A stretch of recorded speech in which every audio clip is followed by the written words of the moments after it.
Hello everyone, I hope you're all doing great today and I hope everybody enjoys these stories. If you want to support my channel or early access to my videos, make sure you check out my Patreon, which is in the description, and make sure you check out my podcast too, which is in the description, that has all of the stories uploaded there too. I really enjoyed these stories and I think I found really good ones this time and got sent some really nice ones, so let me know what story you enjoyed the most from this. And let me know how you're all getting into the Halloween spirit, because it's only 5 days away, well at least at the time of me recording this. And I do have a quick message I'd like to share before the stories start, so if you want to go straight to the stories themselves, then click on the timestamp in the description below. And for today I'd like to share this once again regarding mental health advice and something that has helped me. I think it's very, very paramount that you have goal setting and things to work towards. I always find that if I'm focused on something and I have things I can achieve, it kind of takes my mind off of things that aren't necessarily as good for me and kind of keeps me on the straight and narrow in a way. And I find that the worst times for me is when I don't have any goals or aspirations. Even if it's just doing a hobby or something you enjoy, I think it's important to have those things to look forward to and to be able to put effort towards those things. So yeah, I hope that can help some people out there, but just consider it if you don't already. So I hope that helps and I'll speak to you all soon. I'd worked as a ranger for a number of years, and I didn't have anything too creepy that happened to me while I was working. Some of the strangest things that happened was up on a ranch that my family owned. It's somewhere that I'd only go to periodically usually, but the place was beautiful. I remembered the days when I'd wake up with snow blanketed everywhere. Especially around Christmas, it was really a nice thing. I remembered on one Christmas Eve when I set out on my dad for a hike in the nearby park that we used to go quite frequently. Now I remember that when we start walking, everything's normal basically. There's a small stream off to our right which looks really pretty, and there's some trees that have some markers on them. Basically every so often they get spray painted so you knew what way you had to go. While we're walking, we realise that there's some tracks up ahead of us. What's bizarre about these tracks is they seem to go off into the woods on an opposite direction to the one that we're heading. They kind of just go off the trail a little bit, and I look at my dad and he looks at me and we both smile, and we decide to pursue him. Now while we're walking, nothing's out of the ordinary and I absolutely loved an adventure, so I'm having a really good time. I'm someone who always wore sunglasses too, because I find that my eyes are really sensitive to the snow and light of it. I mean, if I stare at the ground for too long, when I get back home I'll have a headache and everything looks a little bit red.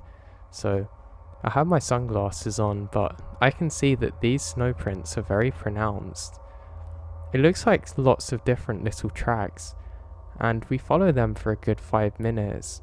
My dad says to me, "Son, we won't go too far because we're not going to get back, and best we get back in time before your mother kills us."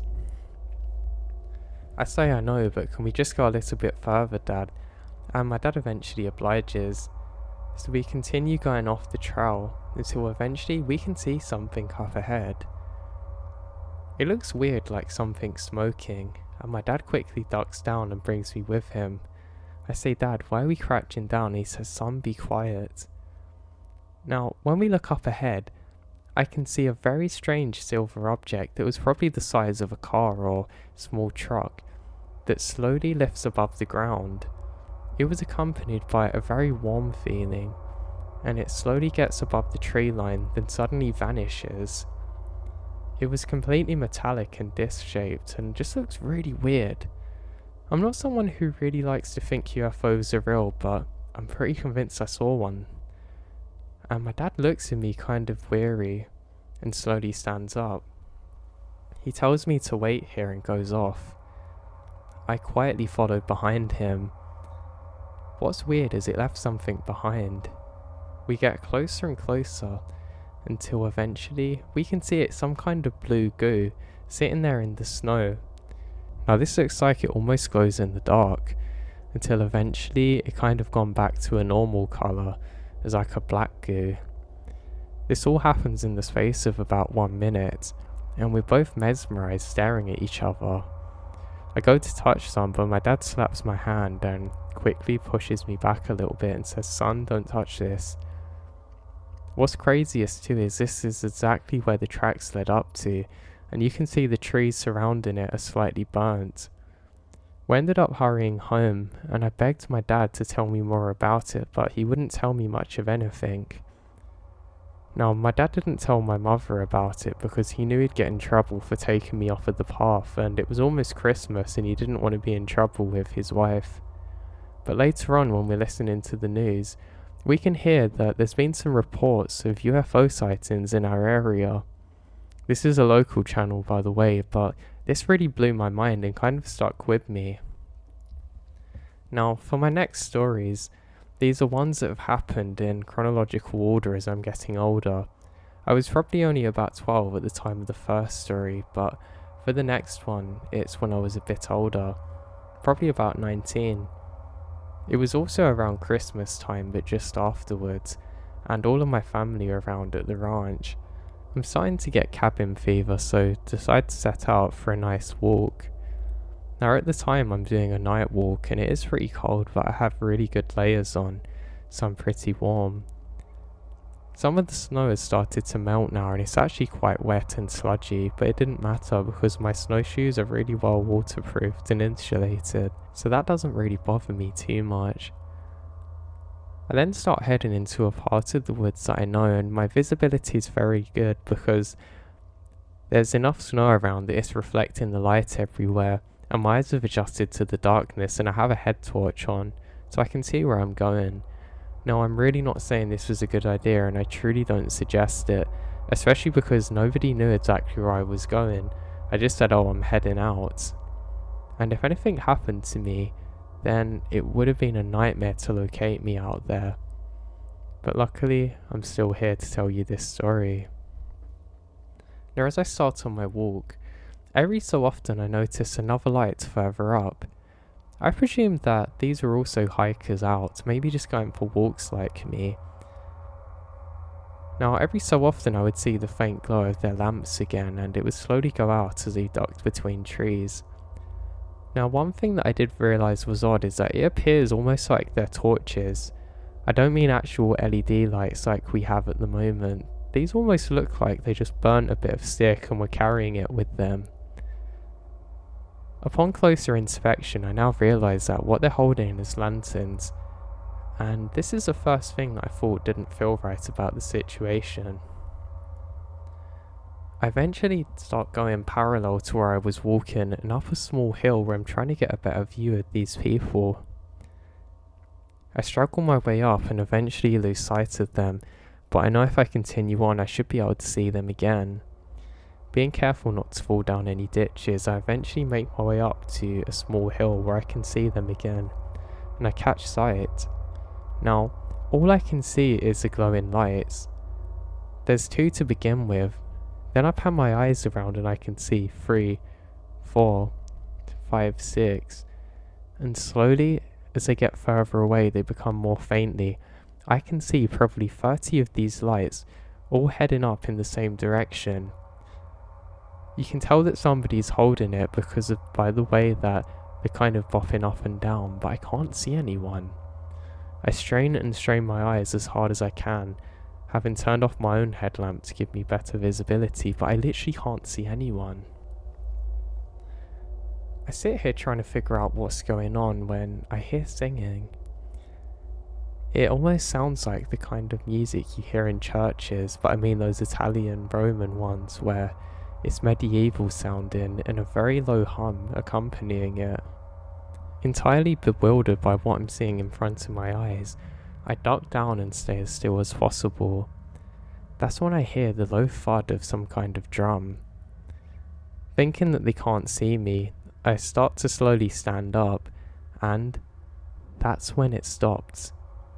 Suddenly, the chanting and the drumming stops and all of the lights do simultaneously. There seems to be another one, and as I'm focusing on the distant lights, I realise that it's getting easier and easier to see. I look over to my right, and to my horror, I realise that they're getting closer to me now, and they're heading in my direction.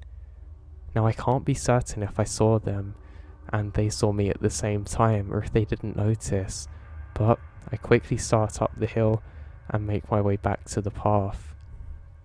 Something else that I realised is bizarre is that there's a lot more tracks now than my own. What scared me the most is realising that some of the tracks come from the side that I went into, and I'm sure they weren't mine. I managed to make it out of the woods again, luckily in one piece, and I quickly jogged the rest of the way back. Now I'm following a road for a good 20 minutes of walking, but I'm too scared to look behind myself again. I eventually made it back, and I don't tell a soul what had happened.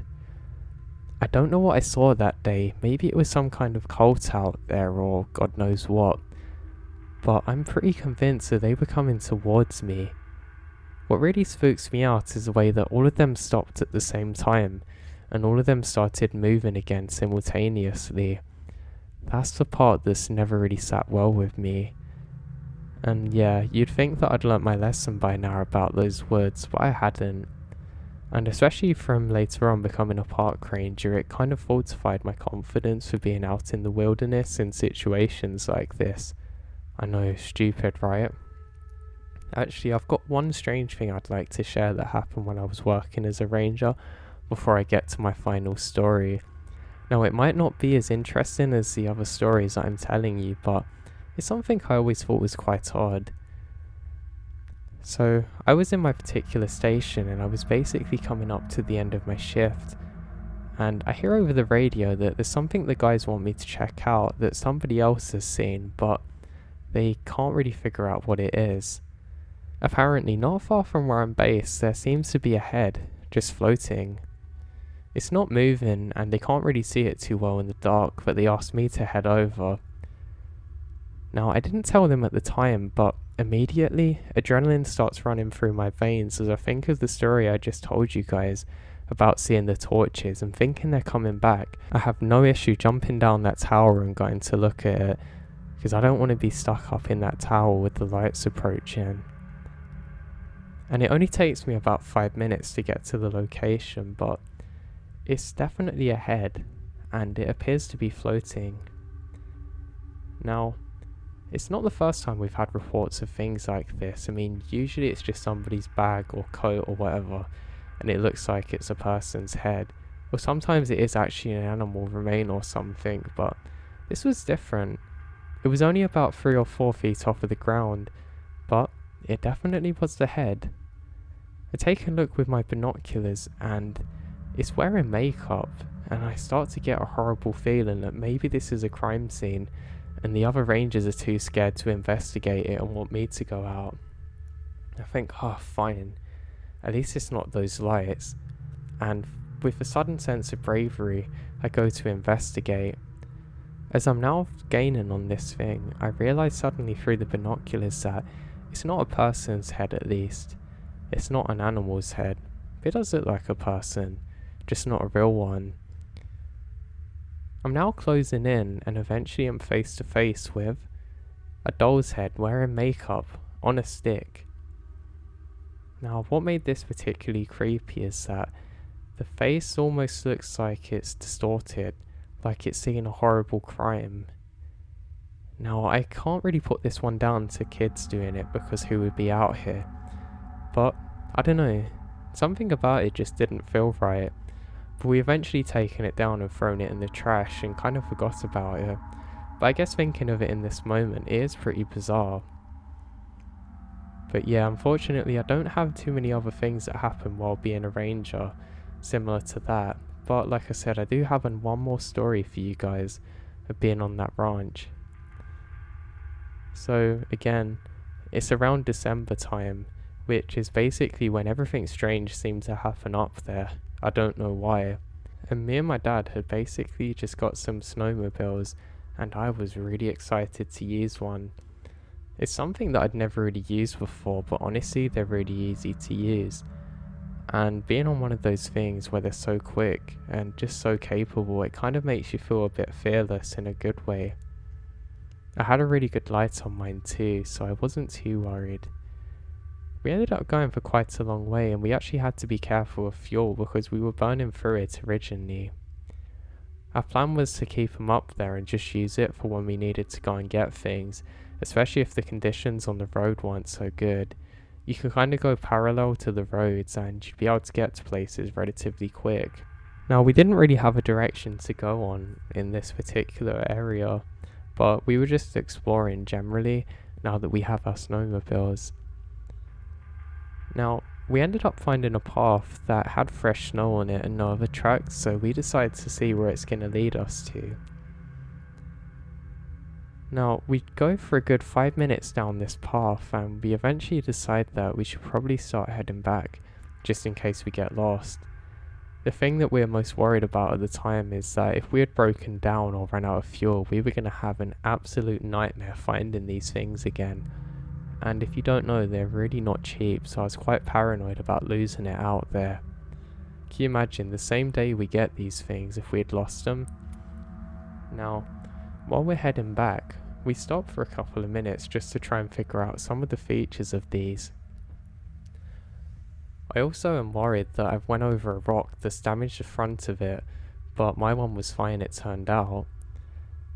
Now, as we're doing that, we realise 2 other people that seem to stand just next to us. They don't say anything, just off in the tree line, but they're very visible. We say, "Hey, Merry Christmas," and they don't say a word. They just walk off. Now, we can't really see too much of them other than their legs, but it's quite creepy. Me and my dad look at each other and we just nod and make our way. It's then that we realise that there's another very tall person kind of just standing there amongst the trees.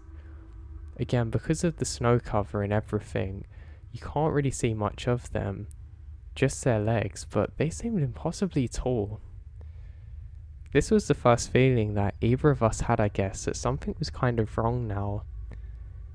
We continue going and stop again as we get about halfway back, and my dad says to me, "Did you see that, son?" I say, "Yeah, the guy standing in the trees." "Yeah, how many did you see?" "How many? I only saw one." "How many did you see, Dad?" And my dad's expression suddenly becomes much less confident. He says, "I saw a row of about 4 of them walking, but these guys were tiny. They were literally about 3 feet tall, and they looked almost stick-like." I immediately start questioning this, saying, "Are you sure? Not the tall one?" It doesn't make sense because what I saw was in stark contrast to what my dad did. I saw something that was very tall, but my dad has seen people that are very small. We realise that maybe something's wrong now, and we decide that we're going to head out. Just as we start doing that, my dad's snowmobile faults out and we can't get it running. I quickly kick mine to see if it works, and thank God it does, but I look at my dad and he looks at me kind of worried. I quickly turn on my torch and scan our surroundings, and I can't see anything. My dad's then desperately trying to get his snowmobile to work again, but doesn't seem to be able to. I start getting a really weird feeling that something bad's about to happen. Just as my dad's trying to kick it back into life, I can hear something in the distance. It's hard to describe, but it's a very low-pitched sound that is barely audible. I ask my dad if he can hear it, but he doesn't even hear me ask the question because he's so caught up in what he's doing. And then, a few minutes later, it comes on much louder than before, and my dad definitely hears it. It's chanting, like what you'd hear in a church again. And suddenly, I remember that story of what I told you earlier. It sounds exactly the same. I'm just glad that my dad's also hearing the same thing as me, because honestly I probably would have questioned my sanity otherwise. We look at each other and my dad starts desperately trying to turn on his snowmobile again, and the singing is getting louder and louder. Now just as this is happening, a terrible wind picks up at the same time. I know you can get flash floods and things, but this was really weird for me even. I know I've been a ranger for a while now, but I haven't heard anything like this. It's literally like somebody pressed a button and suddenly the elements are with us, and it starts snowing again really heavily. Every so often we would hear a faint thunder in the distance and see flashes of lightning. Now that doesn't make sense. How could the weather have possibly turned so quick on us? And again, my dad just cannot get the snowmobile back into life, and the chanting is slowly getting closer and closer. Now, eventually my dad manages to kick it back to life, and we both start speeding off. Now it's almost become impossibly dark because of the storm that's enveloped, and we make it about 2/3 of the way back. Now we're going at quite an unreasonable pace now, and honestly the unthinkable happened. As I'm driving ahead, something steps out wearing a gown, looking like an old person with a stick in their hand, and I have no time whatsoever to miss them. I try and move slightly out of the way, but it's no use. I close my eyes and hope for the best, and I open them within less than a second later, and we're still going completely fine. I look at my dad and he looks at me, and we both stop now. Suddenly forgetting about the danger of the situation, I sprint back and try and see if there's anybody laying on the ground that I've just hit. There's no one. I quickly scan around everywhere looking for bloods or sign of life, but I can't find anything. My dad looks at me and just says, "Son, let's get out of here." And that's just what we did. I hop back on the snowmobile and we head the rest of the way out of the woods and onto the flat area now where we can follow the road back home. Now, I still don't have any clue what happened that day. I don't know whether it was linked to the first thing that had happened to me with the lights, but I could be wrong, but the singing was exactly the same. And not only did I see myself go straight into somebody, but my dad did too. So how comes I didn't feel the thud of a body? How comes there was no body? Where did this person come from, and why were they there?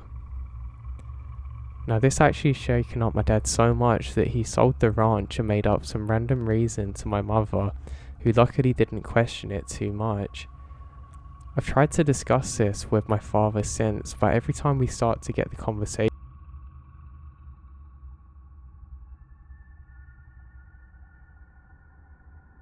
every year, my friends and I go on a week-long canoe trip in a national park, usually to do fishing and drinking. This past summer, we decided to stay on Tom Thompson Lake, if you know it, for our main site, which ended up being on an island in the middle of the lake. There's 6 of us in total, with one group of 4 in a large tent. One guy in a solo tent and myself in a hammock between them. One night, we huddled around the fire at about 1 AM and we noticed a flare in the sky which we assumed was adjacent to the lake. We didn't think much of it until an awful scream came across the lake about 20 minutes later. I was the only left sober person at the time, and there wasn't much we could do, so we assumed it was a problem with bears, and we've been warned of them before. The strange part came after everybody had gone to bed at 4, and 5 of the guys went to their tents and passed out, while I lay in my hammock, listening to them fall asleep. Now for reference, the group of 4 are about 30 feet to my right, and the other guys about 100 feet to my left on the shore. As I watched the stars and tried to will myself asleep, I noticed it has suddenly gone incredibly silent. Suddenly feeling creeped out, I slow my breathing and stay as still as I can, thinking about the possible bear and how I was a neatly wrapped meat stack hanging there. Then I heard a voice call about 20 feet to my left by the remains of our fire. It was the voice of my friend, who was one of the guys passed out in tent 4. I hear hellos, which each one sounded motionless. Hello, hello, going on for maybe 6 seconds. Although I immediately recognized his voice, every instinct tells me not to respond. I stay as quiet as I can like a corpse. I'm honestly listening for absolutely anything. The tension was in the air, and I really felt disturbed. You know how usually you can hear everything in the moment, but here I couldn't really hear anything or tell what was going on. Now it eventually passes, and the next morning, everybody told me that they didn't hear a thing. We actually agreed to move tent sites since we'd gotten a really eerie vibe that night. This was our 6th trip up there, and we never had any experiences like it before. I hope that what I heard was a night camper with an identical voice to my friend, but for some reason I just don't believe it. I'm very cautious now on my future trips because God knows what could have happened to me.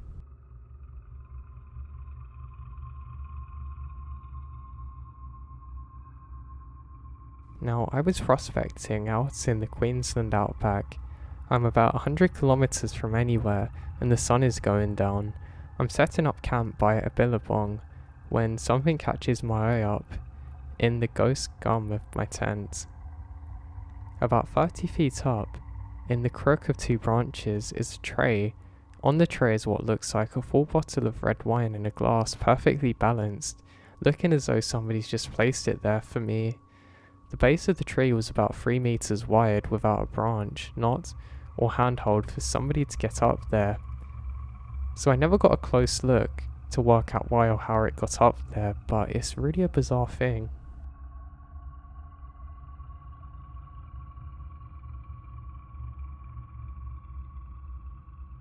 Now I'm somebody who lives in the Yukon, and by my house is a wilderness trail, great trails, leads to a bunch of lakes. I take my dogs on the leads there every day.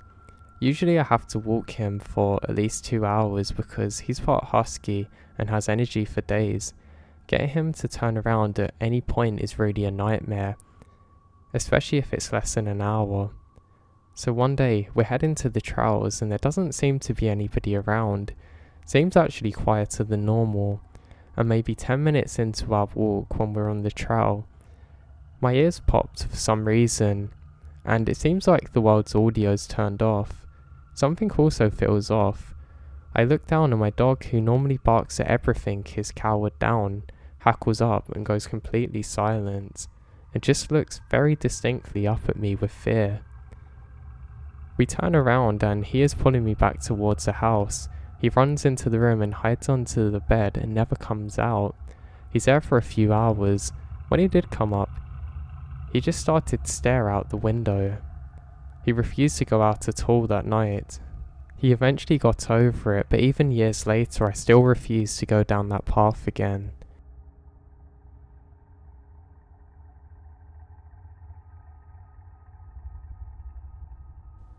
So I was in middle school, and I hunted a lot, mostly with my dad, but I knew the hills and the howlers enough around our home in West Virginia that they would let me take friends. I could go anywhere I wanted, or where the dog taken us, but I was told to shy away from this one old home place up in the hills, seen before the government owned it. My great-great-grandmother people owned it. She lived to the age of 107 and died when I was 15. She'd always tell us if the dogs headed up there to head home immediately. Now, you see, I wouldn't fool around there. Well, one night, me and my friend, Nubs, he's got a 9.5 fingers due to a log splitter accident when he was 10, decided that we're gonna go and find that place exclusively and hunt there. Had to be a prize grand raccoon up there. Nobody hunts it. We took off up the creek road on foot with 3 of the dogs. And these are 3 of the best dogs that I've ever had. Now, you know when you get to the Rooney place, because it's this big flat end at the bottom of a creek with big half-dead field trees and piles of field stones about every 30 feet at random for about half a mile that gradually turns up into a draw that peters out and fades off into the mountain. This is before GPS collars or anything like that. I used my dad's old carbride lamp to walk by, and Nubs would use his dad's old wheat miner's light to spot the way in the trees. We would let the dogs run until we heard them bellowing. These weird growls we've not really heard, but somewhat signs of some raccoons there. About 500 yards away, with a short chase. The dogs barked. Now we start walking towards them, up in the mouth of the cove, and the dogs took off again. This is not unheard of. A raccoon can jump a tree, come down another and sneak off. And a circling dog picks up the fresh tracks and they go off. This happened 6 more times in the next 2 hours. That was definitely weird. And then everything goes silent. That's when I started shaking. I knew my dogs. I've watched 2 of them fight bears. Nothing scared them. Although the dogs come back to us with their tails tucked, head low and quiet as hell. We were working on an exit plan when you shake a tree limb that it's rained on all night and all of the drops fall on the ground at once? That's what happened, but about 20 yards behind me, only this was a huge oak about 75 feet from the first limb. While we're trying to see what was in that tree, really not sure if the same thing was going to happen to the one we're standing under, when John really got scared and said that we have to get out of here. We backed out of there and ran home as fast as we could, never hunted near that place again. I can't say for sure what was in that tree, but he looked like a man running through the treetops. It was years before I ventured in that place in daylight. Did a little digging at the courthouse when I was in college. Come to find out, it was a logging town when the Spanish flu come through, had a mill and everything.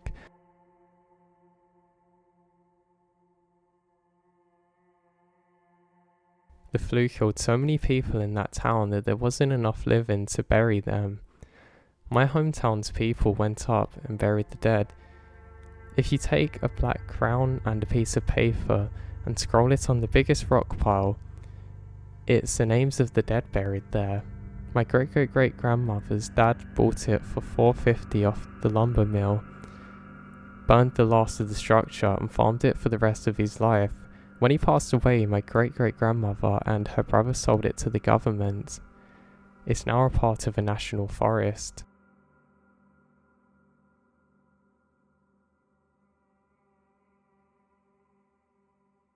When I was in the Scouts, or rather the local equivalent, legally adult Scouts had to do 3 feather challenge, 1 day without food, 1 day without speaking, 1 day and 1 night alone in the woods with only a knife and tarp, unseen by any other human, after which you have to sneak back to the scout camp unnoticed by the campmaster. God, that's intense. I don't really understand that. It was my 3rd day, so I took off, walked for miles through the woods and found the remote spot in the wilderness, in a very overgrown patch of woods. Spent a spooky but uneventful night until almost dawn rises when I decided to go for a morning swim in the lake right before taking off to go back. I strip nude and go towards the lake, but I noticed a group of guys fishing, so decided to go back. Suddenly, the ground underneath my feet caved in and I found myself submerged up to my armpits in a vile mass that smelled horrible. It turned out to be a patch where hunters would illegally leave the leftovers of things they'd hunted that literally fermented for weeks. Imagine the scene. A group of anglers hear some ungodly scream from the direction of the wood and run there to see if somebody needs help. What they find is a teenager covered in blood and things, who is crawling out of the ground, shrieking and whimpering at them, and runs past them to wash off in the lake.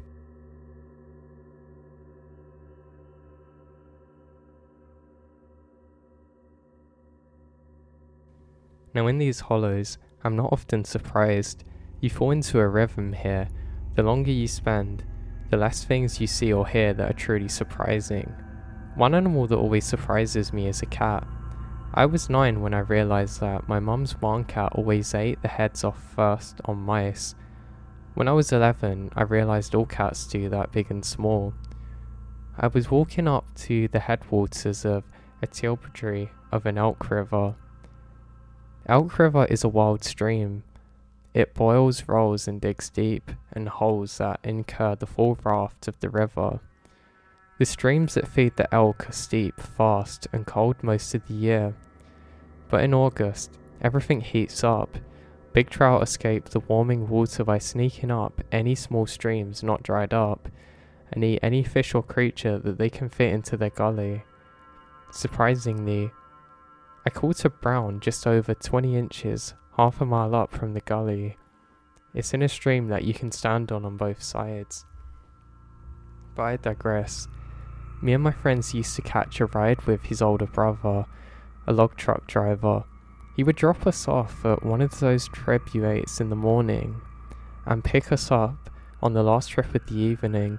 Only thing he would tell us is watch out for the rattlers and you have yourself beside the road at 5 or you walk in.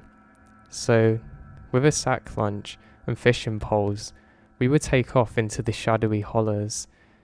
Me and Nob was leapfrogging up this long, rocky creek, catching brooks in every hole, fishing towards lunchtime at the head of the stream. I got a little away from Nob in a long stretch of unfishable winter water, leading up to the falls. As I finally found a piece of land flat enough to rest above the falls, I look around and I see something off about it. I can't really describe it, but this laurel thicket's limbs are bent the wrong way.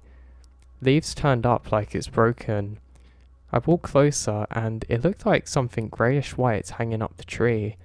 Now Nub finally caught up to me, bragging over the roar of the water, how he's caught and released over 47 on this stream, and how there ain't no trout above those falls. And why do I always climb up and fish past them on dead water? And he sees me standing there, surprised. Nub stops, caught his breath, and said to me, "Why the hell was I staring at the sun?" I told him be quiet and look at the tree. What's hanging from it? We walked closer, and it looked oddly familiar. That's when I realised it was deer hair. Hell, that was a deer carcass hanging up the tree. An old one, but just a carcass. We couldn't figure out how it could have got up there. It was close to noon, and we was a long way from the haul road. So we start eating lunch and making our way down. I popped a can of beanie weenies and dug out a bologna sandwich, and Nub pulled out 2 cans of pop and handed one to me. Now we're sitting about 30 yards away from our conversation piece and ate lunch. After we've satisfied our growling bellies, we sat and rested for a few minutes. Nub stood up to go for a wander and urinate. "How do you reckon the deer got up there?" he said. "Well, I don't know, Nub. Maybe it climbed up there and died or something, dragged it up there." "Nub, you ever knew a bear drag anything up there?" "Why wouldn't it? Nothing is running off from a bear holding a deer." When he turned around, I could see the fear all over him. We silently packed up lunch, broke down our poles, and commenced to get out of there as soon as we could. We made it back to the Hall Long Road an hour before his brother was coming, and left an arrow pointing made out of sticks, so we knew where we started walking, and so that way he could catch us on the way. It starts raining now. We're halfway back to the old mill when I heard that old triax rumbling up the Hall Road. We took shelter under a grown-over iron tree beside the road. It's not really like it mattered, and we're waiting for him to catch up. We climbed up into the truck and stashed our gear, and told him what we saw. As he drove us out, we stopped at the mill to unload, and Nub's brother told us to come on, and we have to talk to someone. We told our story to an older gentleman who worked up at the mill, and he drove us back down the Hall Road, and marked with the hollow with a pink ribbon. Years later, I found out that old man was a farmer, and had been losing sheep there for years, and finding them hanging up trees, even young calves too. We stumbled into the hollow that cats called home.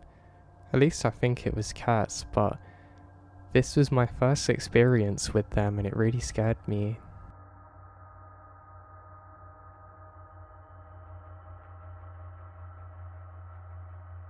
Now this evening was uneventful, and we went to bed in individual tents around 9:30. At about 2:30 AM, we're woken up by a huge boom. It wasn't a gunshot, but sounded more like a black powder cannon going off, echoing through the whole valley. We come out of our tents and discuss what we all heard, a little on edge since it was close to us, but eventually tried to go back to sleep. As I'm laying in my tent, unable to sleep, staring up at the ceiling, I kept seeing shadows on the tent walls. I would swear I'd see the silhouette of a person walking towards the tent, but as I'd look at it, it would disappear as quickly as I realised it's there. I decide I'm just seeing things and close my eyes, eventually fall into sleep. Next thing I knew, I'm being awoken by a young sounding female voice saying, "Dad, Dad." I jolt awake, unsure of what I actually heard, so I'm laying there, check my watch which says 5:13 AM. Wide awake this time. About 30 seconds later, right next to my tent, I hear very urgently, "Dad, Dad." There was something off about the voice too. It was just creepy. I got major chills, like nothing I've ever experienced. Now, A, my daughter didn't come with us, and B, there were no females in our small group. It's pitch black, and I see no flashlights. No more light from the fire. I'm trying to rationalize what I'm hearing and sit up in my tent, thinking maybe a camper from another site wandered into our site thinking she was at her dad's tent. I unzip my tent, shine my flashlight out, and catch a glimpse of a black bear walking off into the woods. I uncontrollably at this point let out a slow swear, waking up the rest of my group. So of course we do some searching around with our flashlights and find nobody else. This whole experience was just crazy. What did I hear? The black bears make sounds like that where they're calling out for people? Or was it a ghost that was warning me about the bear? A guardian angel? Or I don't know. It just truly scared me.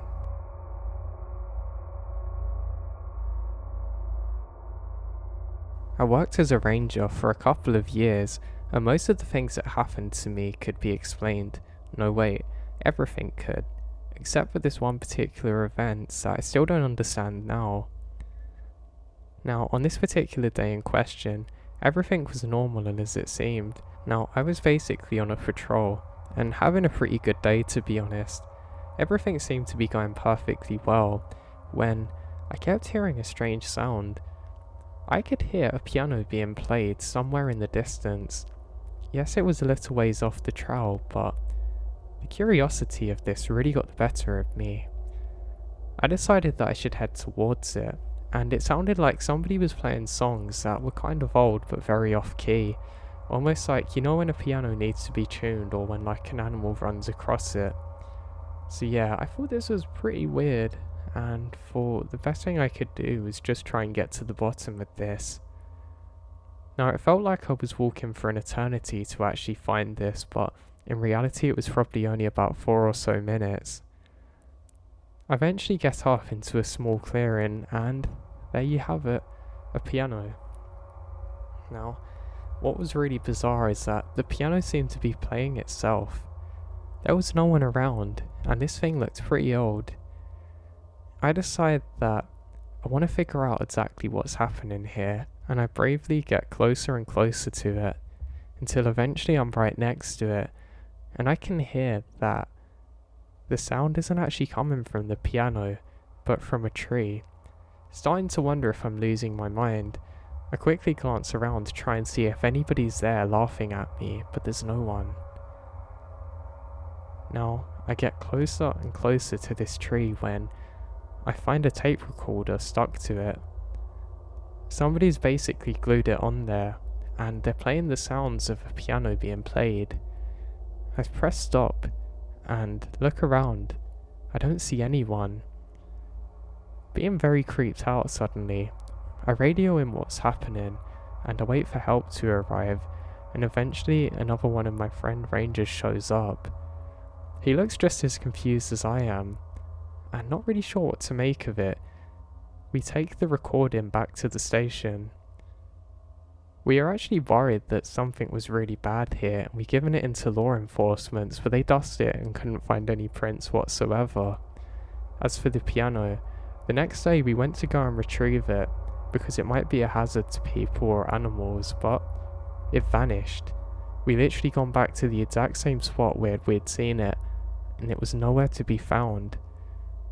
Still have no explanation to what happened to this day. I don't know how it could have appeared or how it could have vanished so quickly, but it did.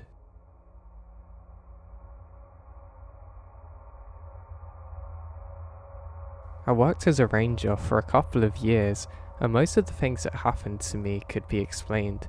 No wait, everything could, except for this one particular event that I still don't understand now.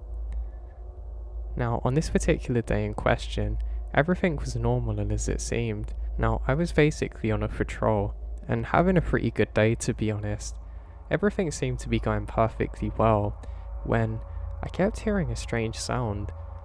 I could hear a piano being played somewhere in the distance. Yes, it was a little ways off the trail, but the curiosity of this really got the better of me. I decided that I should head towards it, and it sounded like somebody was playing songs that were kind of old but very off-key. Almost like, you know when a piano needs to be tuned or when like an animal runs across it. So yeah, I thought this was pretty weird, and thought the best thing I could do was just try and get to the bottom of this. Now it felt like I was walking for an eternity to actually find this, but in reality it was probably only about 4 or so minutes. I eventually get off into a small clearing, and there you have it, a piano. Now, what was really bizarre is that the piano seemed to be playing itself. There was no one around, and this thing looked pretty old. I decide that I want to figure out exactly what's happening here, and I bravely get closer and closer to it, until eventually I'm right next to it, and I can hear that the sound isn't actually coming from the piano, but from a tree. Starting to wonder if I'm losing my mind, I quickly glance around to try and see if anybody's there laughing at me, but there's no one.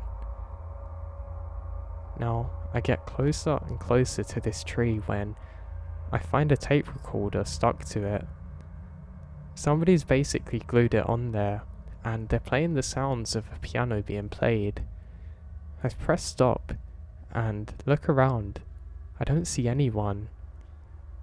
Being very creeped out suddenly, I radio in what's happening, and I wait for help to arrive, and eventually another one of my friend rangers shows up. He looks just as confused as I am, and not really sure what to make of it. We take the recording back to the station. We are actually worried that something was really bad here, and we've given it into law enforcement, but they dusted it and couldn't find any prints whatsoever. As for the piano, the next day we went to go and retrieve it, because it might be a hazard to people or animals, but it vanished. We literally gone back to the exact same spot where we'd seen it, and it was nowhere to be found. Still have no explanation to what happened to this day. I don't know how it could have appeared or how it could have vanished so quickly, but it did.